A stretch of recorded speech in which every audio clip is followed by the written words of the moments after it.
கந்தன் மலை இந்த கருமத்தை நம்ம நிறைய தடவை பேசிட்டோம். மறுபடியும் எதுக்குன்னா அந்த படமா கிட்டத்தட்ட 1 மணி நேரம் 5 செகண்டுக்கு வந்து ரிலீஸ் பண்ணியிருக்காங்க. புதுசா ஏதாவது இருக்கா இதுல அப்படின்னா எனக்கு தெரிஞ்சு நான் பார்த்துட்டேன். அதுல ஒண்ணுமே கிடையாது. ட்ரெய்லரை தான் 1 மணி நேரத்துக்கு இழுத்துருக்காங்க. இருந்தாலும் ஒரே ஒரு விஷயம் நமக்கு வந்து ட்ரெய்லர்ல பிடிபடாத விஷயம் இதுல பிடிபட்டிருந்துச்சு. அது என்ன அப்படிங்கிறது குறித்தும் சுருக்கமா இவங்க என்ன சொல்ல வராங்க அப்படிங்கிறது சிலது ட்ரேட்மார்க் வசனம்லாம் இதுல இருக்கு. அதையும் குறித்து சும்மா தொட்டுட்டு இதை முடிச்சுக்கலாம். ரொம்ப சுருக்கமாகவே முடிச்சுக்கலாம். யாரும் பயப்பட வேண்டாம். விவரமா பேசலாம் வாங்க. அனைவருக்கும் அரசியல் வெங்காயத்தின் அன்பு வணக்கம்.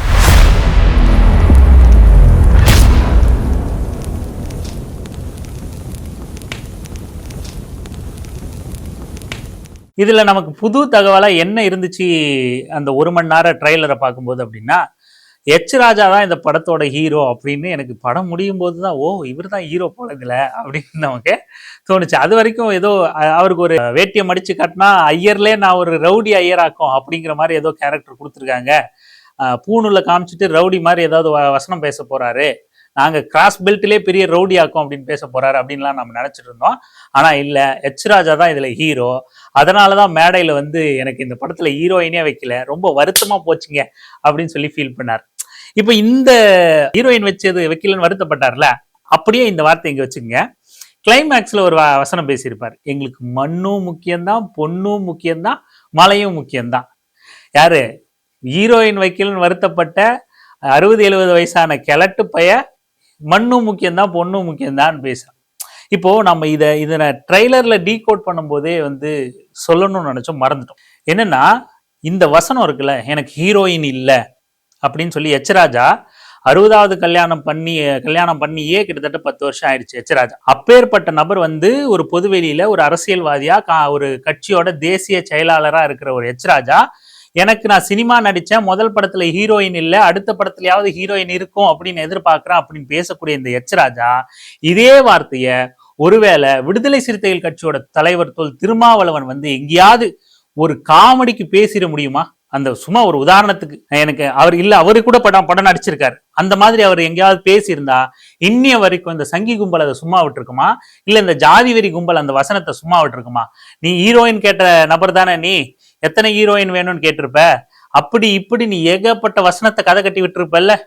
இன்னைக்கு 60வது கல்யாணம் முடிஞ்சு 60 வருஷம் ஆன எச் ராஜா ஹீரோயின் கேட்கும்போது அந்த மாதிரி எதுவுமே தோணல உங்களுக்கு? அதுக்கப்புறம் இந்த படத்தோட நோக்கம் என்னவா இருக்குன்னா, முழுக்க வந்து பகுத்தறிவை எதிரியா காட்டி, விடுதலை சிறுத்தைகள் கட்சி தலைவர் திருமாவ அவர்களை எதிரியா காட்டி, முற்போக்க எதிரியா காட்டி, பார்ப்பனர்கள் சொல்றதா நடக்கணும், அவங்கதான் எங்க லீடர்ஸ் அப்படிங்கிறத நிலைநிறுத்துது இந்த படம். இதை தொடர்ச்சியா வந்து எச் ராஜா ஏதோ திரைப்படத்துல அந்த மாதிரி நடிச்சிருக்காருன்னு நம்ம பார்க்க முடியாது. ஏன்னா எச் ராஜாவோட தனிப்பட்ட நிலைப்பாடு அதுதான். அதனாலதான் ராமதாஸ் கருவறைக்குள்ள நுழைஞ்சா கூட கருவறுத்துருவோம் அப்படின்னு பேசியிருப்பாரு. இல்ல, கருவறுத்துருவானுங்க அப்படிங்கிறத அவர் செஞ்சிருவேன் அப்படிங்கிறத அது கருவறுத்துருவானுங்க அப்படிங்கிற மாதிரி இந்த மதத்தின் வழியா வந்து இங்க இருக்கிற பார்ப்பனர்கள் அல்லாத அத்தனை சாதிகளையும், நீ சத்திரியன்னு பேசு, வன்னியன்னு பேசு, முக்குளத்தோர்னு பேசு, எந்த ஆண்ட பரம்பரை மண்ணாங்கட்டின் வேணா பேசு, இங்க பார்ப்பனர்களாகிய தோல்ல அண்ணாகயிறு போட்ட நாங்க மட்டும்தான் சுப்ரீம் பவர்ங்கிற நிலைப்பாட்டோட கொண்ட நபர் தான் எச் ராஜா. அதைத்தான் தொடர்ந்து பொதுவெளியில இங்க எல்லாம் ராமதாஸ் ஐயா கடவுள்னு சொல்லிக்கிட்டு இருக்கும் போது ராமதாஸ் கருவறையில நுழைஞ்சா கருவறுத்துருவன் பேசிக்கிட்டு இருந்தாப்புல. அதே நபர் தான் இன்னைக்கு ஹீரோயின் வேணும்னு கேட்கிறாப்புல. அதே வார்த்தையை இங்க திருமா அவர்கள் பேசியிருந்தா நம்ம எப்படி அதை ரிசீவ் பண்ணிருப்போம் அப்படிங்கிறத நான் ஒரு ஒப்பீட்டுக்காக பேசுறேன். நம்மளோட உளவியல் எந்த மாதிரி இருக்கு, நம்மளோட பார்வை வந்து ஒரே வார்த்தை, ஆனா அணுகுகிற நபர்களை எப்படி நம்ம அணுகிறோம் அப்படிங்கிறத கொஞ்சம் வித்தியாசம் உணர்ந்து நம்ம புரிஞ்சுக்கணும் அப்படிங்கிறத இதன் மூலமா கேட்க விரும்புறேன். அதன் பிறகு இந்த மண்ணும் பொண்ணும் டைலாக் வந்து ஒன்னும் புதுசு கிடையாது. சாதி வெறியா படம் எடுக்கிறவனுக்கோ மத வெறியா படம் எடுக்கிறவனுக்கோ இந்த வசனத்தை தாண்டி வேற வசனமே கிடைக்காது. மோகன் அவனோட படத்துல தொடர்ச்சியா பயன்படுத்துற வசனம் இதுதான். இல்ல மற்ற சாதி வெறியர்கள் அவங்களோட படத்துல பயன்படுத்துற வசனம் இதுதான். ஏன்னா சாதி வெறி பேசுறதுக்கு இதை தாண்டி இவனுக்கு கிட்ட வேற வசனமே கிடையாது, வேற கதையே கிடையாது, வேற விஷயமே கிடையாது. ஏன்னா இவங்க கிட்ட இருக்கிறது வெறும் சாதி வெறி, மதவெறி. நீ முற்போக்கா மக்களுக்காக ஏதாவது படைப்பை கொண்டு வந்தேனா தானே உனக்கு சிந்தனை பிறக்கும். நீ வித்தியாசமா வேறு டைமென்ஷன்ல வேறு கோணத்துல உன்னோட பார்வை இருக்கும். மக்களோட இந்த பிரச்சனையை பேசுவோம், இந்த பகுதியோட இந்த பிரச்சனையை பேசுவோம். இது கவனிக்கப்படாத பிரச்சனை, இது ரொம்ப நுணுக்கமான பிரச்சனை, இது பெருமளவுல பேசு பொருளாகாத பிரச்சனை அப்படின்னு உளவியல் சார்ந்த சிக்கல்களை, சாதி சார்ந்த சிக்கல்களை, மக்களோட நலத்திட்டம் சார்ந்த விஷயங்களை, வளர்ச்சி சார்ந்த விஷயங்களை, இல்ல கலையா, இலக்கியமா, தமிழா, மொழியா, ஏதாவது ஒரு விஷயத்த நீ படைப்புல கொண்டு வர முடியும். சாதிங்கிற அந்த குண்டு சட்டிக்குள்ள குறுகி போய் கிடக்கிற உன்னோட 10 கிராம் மூளை எப்படி அந்த குண்டு சட்டியை தாண்டும்? அதனோட வலிமை உனக்கு பாப்பாத்தி மதுவந்தி சொன்ன மாதிரி அவளுக்கெல்லாம் மூளை வலிமை ஜாஸ்தின்னு எனது 800 கோடி மக்கள் தொகை சொல்லிச்சுன்னு நினைக்கிறேன். அந்த மூளை வலிமை ஜாஸ்தி உள்ள நபர், அவங்களோட மூளை வலிமை எந்த அளவுக்குன்னா ஒரு 10 கிராம் இருக்கும், குண்டு சட்டிக்குள்ள போட்டு அடைச்சு வச்சிருப்பாங்க. அவங்களுக்கு இந்த குண்டு சட்டியை தாண்டி சிந்திக்க தோணாது. அந்த குண்டு சட்டிகளோட எச்சைகள் தான் இந்த எச்ராஜா போன்ற நபர்கள், மோகன் மாதிரியான நபர்கள், சோலை ஆறுமுகம் மாதிரியான நபர்கள், இந்த ஆர்கே ரமேஷா, சுரேஷா, இந்த மாதிரி பல சாதி வெறியர்கள் இன்னைக்கு படம் எடுக்க வந்திருக்காங்கல்ல. இன்னைக்கு எசக்கின்னு ஒருத்தன் ஓவரா சொம்பு தூக்கிக்கிட்டு இருக்கான் ட்விட்டர்ல. இந்த மாதிரியான நபர்கள்லாம் இப்படியான ஒரு 10 கிராம் மூளை கூட இல்லாம மாட்டுச்சாணிய மண்டைக்குள்ள நிரப்பி வச்சுக்கிட்டு அதற்குள்ளேயே சுத்திக்கிட்டு இருக்கான். நீ ஒரு கலையா பார்த்து, அதை இயக்கமா பார்த்து, மக்களுக்கான மொழியா பார்த்தேனாலே உன்னோட பார்வை பறந்துபடும், உன்னோட பார்வை விரியும். நீ மக்களுக்கான பல விஷயங்களை கலை வழியா கடத்த முடியும். நீ உலக அரசியலையே நீ கலை வழியா ரொம்ப ரொம்ப எளிமையா கடத்திட முடியும். ஆனா இவனோட பார்வை மண்ணு, பொண்ணு, மயிறு, மட்டை, இதே தான். இப்ப கூட மலையை சேர்த்துக்கிட்டான் இவன். இதை தாண்டி இவங்களுக்கு வேற வேற வேற விஷயமே கிடையாது.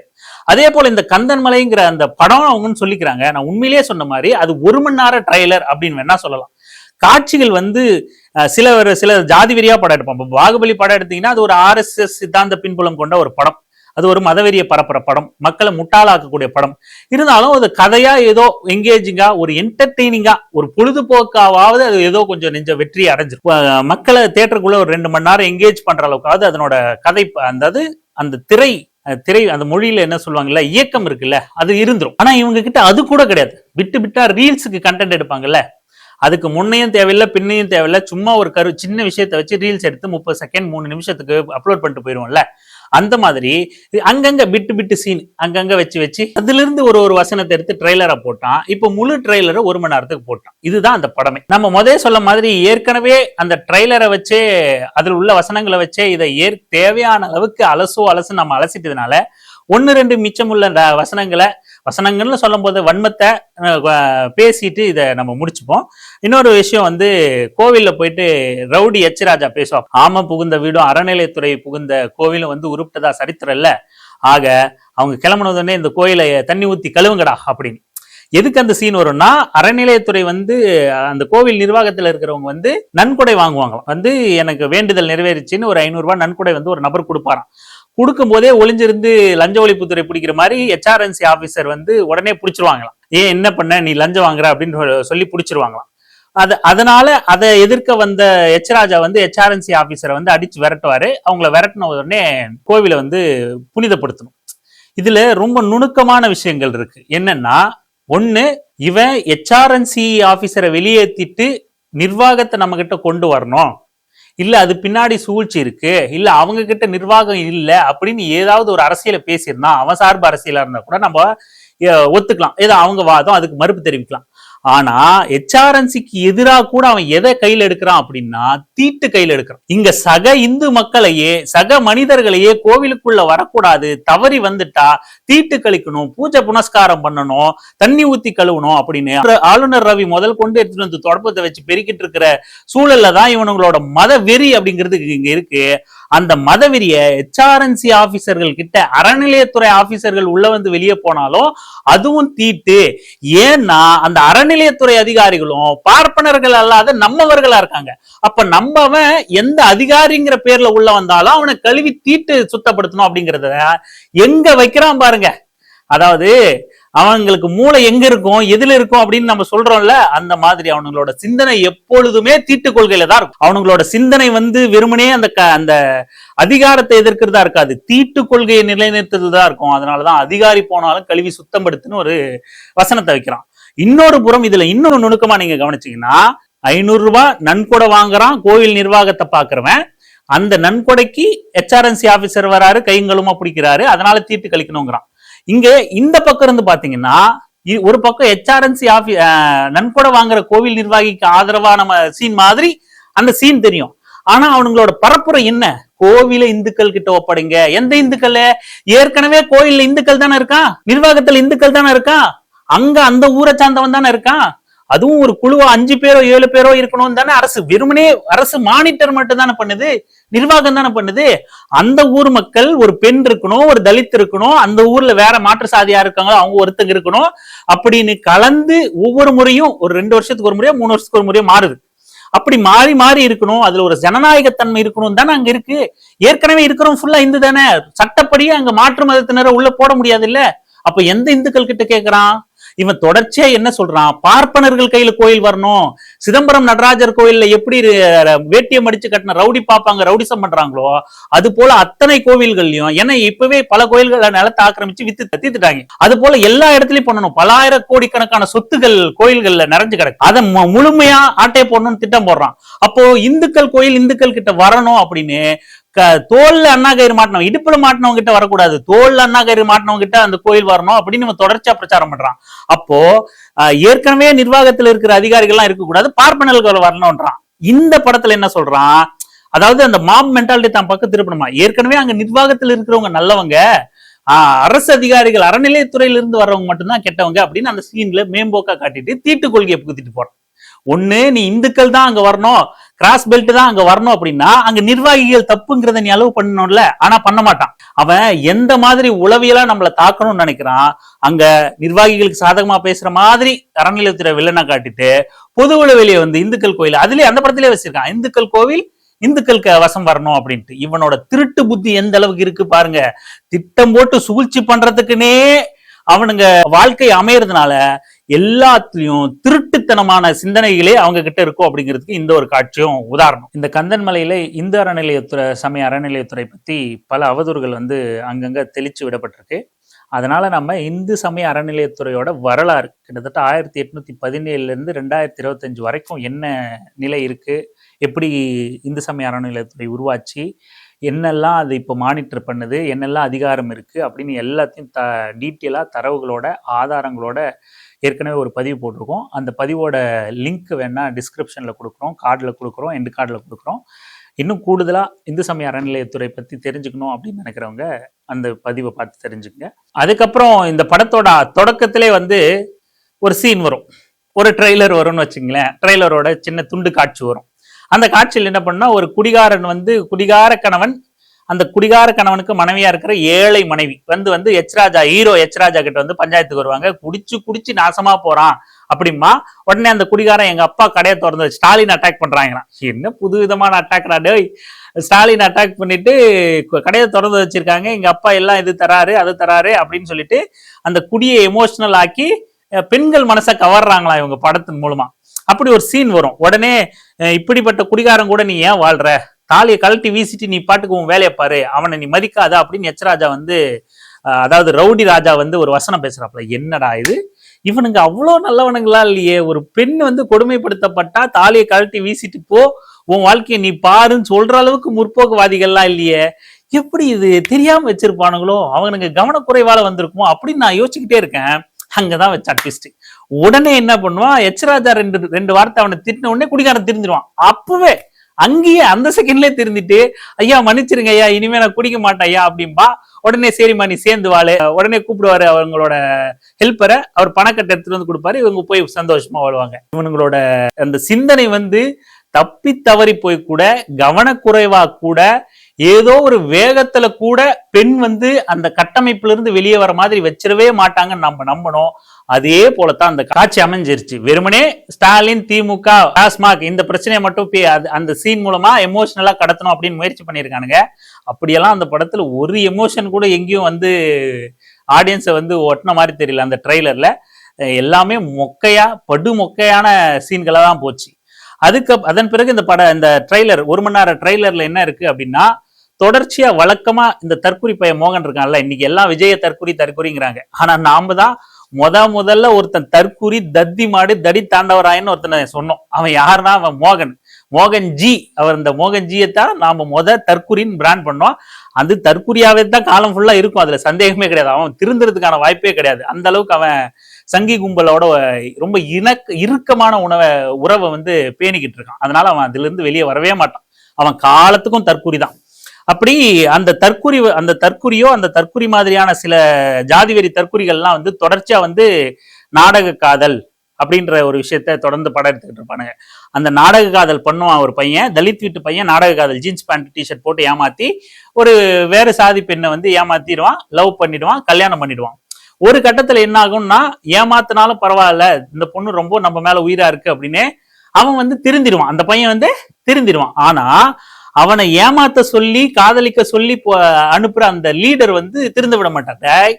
அதெல்லாம் தப்புடா, நாம வந்து நம்ம சரக்கு காட்டணும், மிடுக்க காட்டணும், திருந்தெல்லாம் கூட அதை ஏமாத்திட்டு பணம் வாங்கிட்டு வந்துரு அப்படின்னு சொல்லுவார். இதுதான் இவனுங்களோட பிரபகண்டா. டீஃபால்ட்டா காடு வெட்டிங்கிற படத்துல அந்த சேலை ஆறுமுகம் ஒருத்தன் படம் எடுத்திருந்தானே, அவன் எடுத்ததும் அந்த கருமம் தான். இந்த தற்குறி தத்திமாடு எடுத்ததும் அந்த கருமம் தான். தொடர்ச்சியா இவனுக்கு இதை தான் எடுப்பானுங்க. வில்லனா அந்த கேரக்டர் காட்டுறாங்களாம். அவங்க லீடர் வந்து அவங்கள திருந்த விட மாட்டாங்க. அந்த பசங்களே திருந்தினாலும் இவர் திருந்த விட மாட்டாங்க. அதுல உட்பொருள் என்னன்னா, உண்மையா காதலிச்சா வந்து இவங்க ஒண்ணும் பண்ண மாட்டாங்களாம், ஏத்துப்பாங்களாம். அதனால அந்த பையன் திருந்தி வரும்போது அவங்க ஏத்துப்பாங்களாம். அதை மீறி யார் விட மாட்டாங்கன்னா, இந்த தலித் லீடர் வந்து விட மாட்டாராம். நீ எப்படி திருந்தலாம், நான் காசுக்காக தான் உன்னை பண்ண சொன்னேன், நீ திருந்தினா நான் உன்னை உயிரோட விட மாட்டேன், உடனே இவனை அடிச்சு கொண்டு போய் ரயில்வே ட்ராக்ல போடுங்க அப்படின்னு சொல்லிடுவாரு. உடனே அவங்களை அடிச்சு கொண்டு போய் ரயில்வே ட்ராக்ல போட்டுருவாங்க.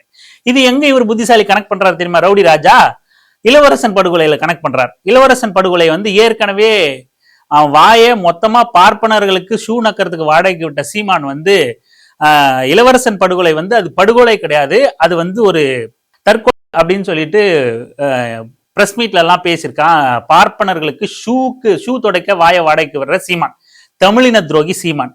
அந்த பிரபகண்டா வந்து தொடர்ச்சியா சமூகத்துல பண்ணிக்கிட்டே இருக்கானுங்க. அது வந்து அவங்களா பண்ணிக்கிறது, அவங்களா செத்துறது, அவங்களா கொண்டுக்கிறது, பொலிய மட்டும் தூக்கி அப்பாவி உயர்சாதி மேல போட்டுறாங்க எங்கய்யா அப்படின்னு சொல்லிட்டு பரப்புரை பண்ணுவானுங்க. அந்த காட்சியை மறுபடியும் இவனுங்களுக்கு நம்ம சொன்ன மாதிரி டெம்ப்ளேட் வேற கிடைக்காது. இதுதான் அவனுங்களுக்கு விஷயம். அதே போல இங்க வந்து அந்த தலித் லீடர் வந்து காதலிக்க சொல்வாரு. அந்த பையனே திருந்தினாலும் அந்த பெண்ணோட வீட்லயே ஏத்துக்கிட்டாலும் தலித் லீடர் விட மாட்டார், அடிச்சு கொண்டுட்டு அவங்கதான் கொண்டாங்க அப்படின்னு செட் பண்ணிடுவாங்க. அப்படின்னு இளவரசனோட படுகொலைய பாதிக்கப்பட்ட தரப்பே திட்டமிட்டு பண்ண மாதிரியான ஒரு காட்சி சித்தரிப்பு பண்ணியிருக்கான். அது ஒன்னும் ஒர்க் அவுட் ஆகலன்னு வச்சுங்க. ஆனா இவங்களோட நோக்கம் இதுதான். இப்படித்தான் இவனுங்க தொடர்ச்சியா பரப்புரை பண்றானுங்க. இந்த சிந்தனை எங்கிருந்து வருது அப்படின்னா, அது எச்ராஜா கும்பல் கிட்ட வருது, இருந்துதான் சமூகத்துக்கு கடத்தப்படுது அப்படிங்கறத நம்ம புரிஞ்சுக்கணும். அல்டிமேட் நமக்கு இந்த சமூக சீர்கேடுகள் அத்தனையும் மதத்தின் வழியா கடத்தப்படுது, மதத்தின் வழியா சாதி கடத்தப்படுது. இது அத்தனையும் எதன் வழியா கடத்தப்படுதுன்னா, வேத பார்ப்பனியத்தின் வழியா கடத்தப்படுது. நாம யார உச்சபட்ச எதிர்வினை ஆற்றணும், எதிரியா கருதணும் அப்படிங்கிறத நாம இங்க கருக்கணும். பார்ப்பனியம் தான் இந்த சமூகத்துக்கு எதிரி. அதுதான் இங்க சமூகத்துல அத்தனை சீர்கேடுகளையும் விதைக்குது. இங்க எச்ராஜாக்கு இங்க வைக்கப்பட்ட சீன் வந்து வெறுமனே இது ஏதோ படத்துக்காக வைக்கப்பட்ட சீன்ல, இங்க விதைக்கப்பட்ட விதைதான் இந்த தற்குறி தத்திமாடு தடித்தாண்டவராயன் எல்லாம் எடுத்து படத்துல பயன்படுத்திக்கிட்டு இருக்கிறது. ஆனா விதை ரவுடி ராஜா போட்டது, ரவுடி எச்சக்கல ராஜா சர்மா போட்ட விதை தான் இது. பார்ப்பனியத்தின் சூழ்ச்சி தான் இங்க தொடர்ந்து இது நடந்துகிட்டு இருக்கிறது அப்படிங்கிறத நம்ம புரிஞ்சுக்கணும். இன்னொரு 2 செய்தி சொல்லி முடிச்சிடலாம். அதுக்கப்புறம் அந்த அறநிலையத்துறையோட காட்சி முதல்ல சொன்னல, ரவுடி ராஜா தீட்டு கழிச்சாரு கோயில்ல அப்படின்னு சொல்லிட்டு, அங்க ஒரு வசனம் சொல்லுவாப்ல எச் ராஜ சர்மா அப்படின்ட்டு அவர் வசனம் சொல்லுவார் ரவுடி ராஜா.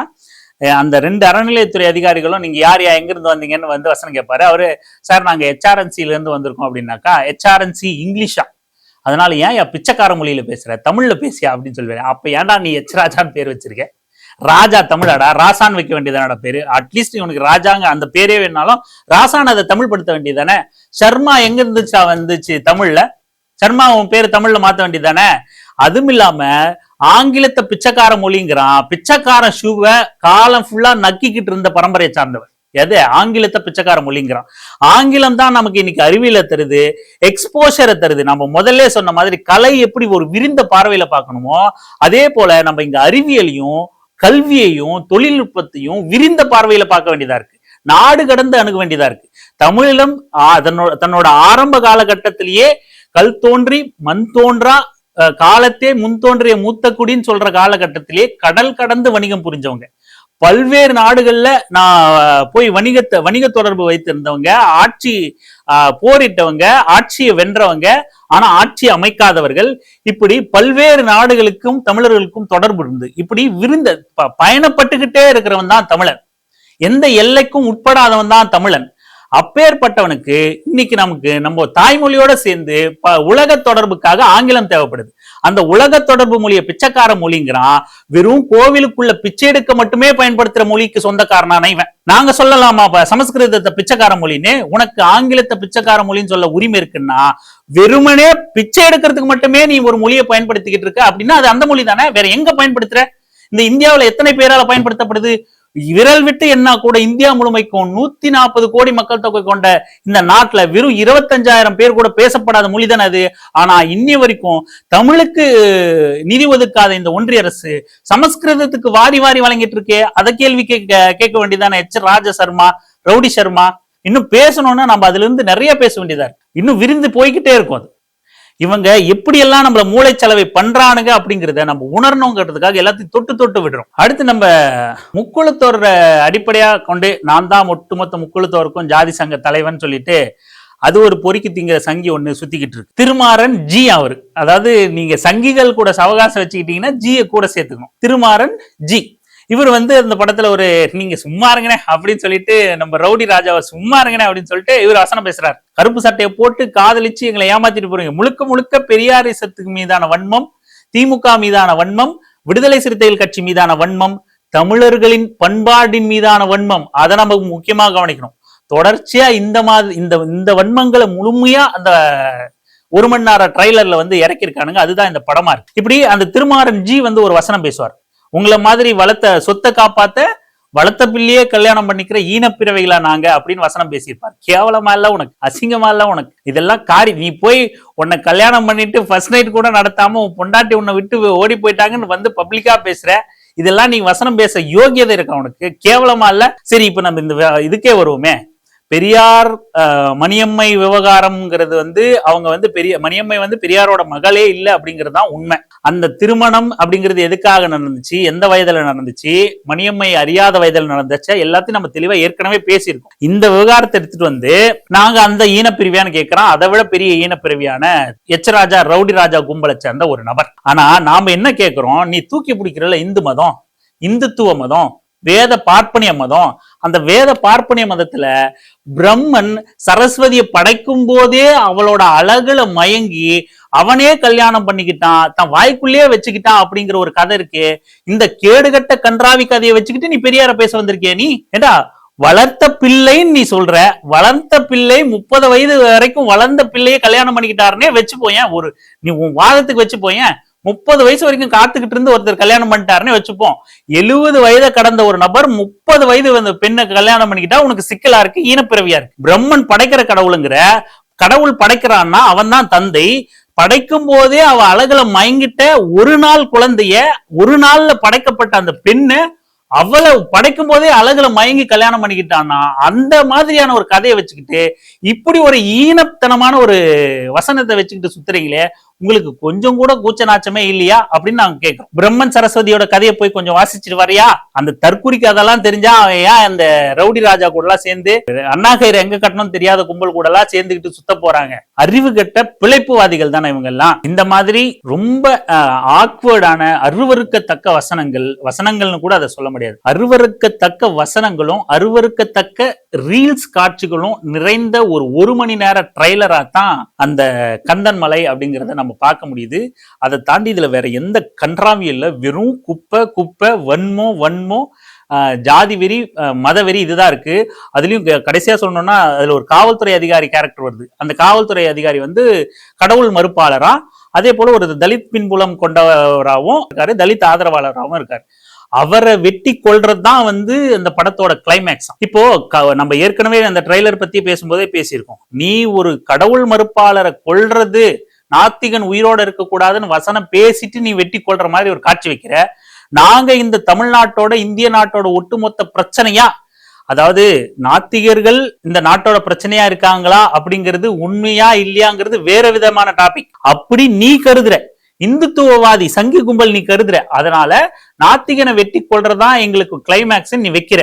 அதே போல உண்மையிலே இந்த நாட்டோட பிரச்சனையாவும் அதிகார மட்டங்களை ஆக்கிரமிக்கிறதாவும் மக்களோட இழிநிலைக்கும் காரணமான இந்த பார்ப்பனியத்தையும் ஒருவேளை ஒரு பார்ப்பன கேரக்டரை வெட்டி கொன்னுட்டு அது போல வசனம் வச்சா நீ விடுவியா படத்தை? இந்த பார்ப்பனிய ஒன்றிய சென்சார் போர்டு அனுமதிக்குமா அந்த படத்தை? எப்படி அனுமதிக்கும்? இல்ல நீங்க தான் விடுவீங்களா? கோர்ட்டு கேஸ்னு போய் நொட்டிருக்க மாட்டீங்க, அங்க உங்க உட்கார வச்சு தீர்ப்பு வாங்கியிருக்க மாட்டீங்க. இப்படி எல்லாம் நாங்க படம் எடுக்க முடியுமா? பார்ப்பனர்கள் தான் இந்த நாட்டோட பிரச்சனை, பூணூல் போட்டவர்களை வெட்டுவோம்னு சொல்லி படம் எடுத்தா ஏத்துப்பீங்களா? ஒரு கற்பனைக்கு கூட நீங்க அதை அனுமதிக்கிறீங்களா? கற்பனைக்கு ரவுடியா இருந்தாலும் குப்பத்தாள் தான் ரவுடியா இருக்கணும், கற்பனைக்கு அழுக்கானவனா இருந்தாலும் குப்பத்தாள் தான் அழுக்கானவனா இருக்கணும், கற்பனைக்கு அநாகரிகமானவனா இருந்தாலும் குப்பத்தாள் தான் அநாகரிகமானவனா இருக்கணும். நூல் போட்டவன் 2025 வரைக்கும் ஆகுது, இன்னி வரைக்கும் சட்ட போடாத அநாகரிகமான காட்டுமிராண்டி கும்பல் எங்களை பார்த்து நீ நாத்திகர்கள், முற்போக்கு, கடவுளை மறுக்கிற அளவுக்கு அறிவும் சிந்தனையும் முற்போக்கும் கொண்ட நபர்களை பார்த்து அவங்கதான் இந்த நாட்டோட பிரச்சனை, அவங்களை அழிச்சிருவோம் நாங்க, இந்துக்களுக்கு பிரச்சனை அப்படின்லாம் நீ வசனம் வைக்கிறனா உன்னோட கொழுப்பு. இந்த தமிழ்நாட்டுல இப்படி ஒரு ட்ரெய்லர் எடுக்கவும், இப்படி ஒரு வசனம் வைக்கவும், எச்சக்கல கும்பலை இப்படி துணிச்சலா சுத்தமான ஒரு சூழல் ஏற்பட்டிருக்கிறதே நம்ம ரொம்ப அவமானகரமாகவும் இது ஒரு அசாதாரண சூழலாகவும் கருதுறோம். இவர் விடுதலை சிறுத்தைகள் கட்சி தலைவர் திருமா சொன்ன மாதிரி வெளிப்படையா மத கலவரம் பண்ற மாதிரியும் இந்த கந்தன் மலைன்னு படம் எடுக்கவும், நாத்திகர்களை வெட்டி கொள்றோம் இந்த மாதிரி இந்த இஷ்யூவை பேஸ் பண்ணி கருத்து சொல்லியிருந்தாரு. வெளிப்படையா இந்த மாதிரியான கருத்துக்களை முன்வைக்கிற அளவுக்கு வலதுசாரிகள் இந்த மண்ணில் கால் ஊன்றி இருக்கிறதுங்கிறது ரொம்ப ஆபத்தானது அப்படின்னு சொல்லி தெரிவிச்சிருந்தாரு. அதையத்தான் நாமளும் வழிமொழிய வரோம். இப்படியான வசனங்களை வைக்கிற அளவுக்கு இவங்களுக்கு துணிச்சல் வந்திருக்கிறத கூட நம்ம ஆபத்தா பாக்குறோம். இயக்கங்கள், பெரியாரியவாதிகள், கொள்கைவாதிகள், முற்போக்காளர்கள் இன்னும் தீவிரமா களப்பணியாற்ற வேண்டியது இருக்கு. மக்கள் சிந்தித்து செயல்பட வேண்டியதா இருக்கு. கூடுதல் கவனத்தோட இருக்க வேண்டிய காலகட்டமாகவும் இருக்கு. இந்துத்துவ படு பயங்கரவாதம் பேராபத்து தமிழ்நாட்டை ரொம்ப இறுக்கிக்கிட்டே இருக்கு. நாம விழிப்போடு இருந்தா தான் அந்த கட்டு அறுத்து எறிய முடியும் அப்படிங்கிறத பதிவு பண்ண கடமைப்பட்டிருக்கோம். இளைஞர்கள் விழிப்போட இருப்போம். தொடர்ந்து களமாடுவோம். நன்றி.